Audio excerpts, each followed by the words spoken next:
S papežem Frančiškom so se danes srečale tudi sestre skupnosti pobožne učenke Božjega učitelja. Gre za eno od vej družbe svetega Pavla, ki jo je ustanovil Don Giacomo Alberione.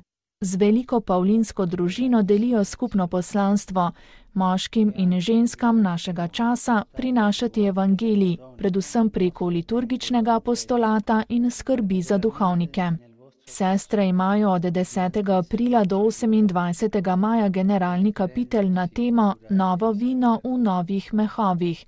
10. maja pa so izvolile tudi novo generalno predstojnico, sestro Michaelo Monetti.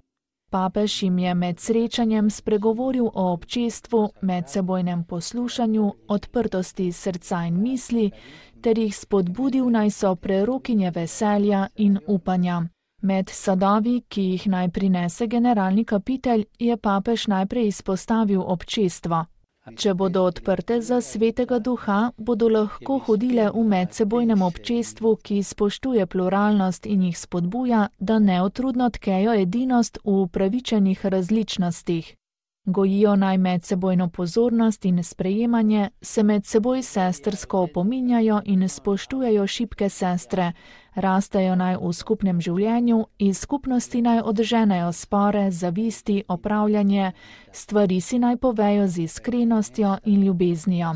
Papež je izpostavil pomen občestva z ostalimi brati in sestrami pavlinske družine ter prav tako z drugimi karizmami.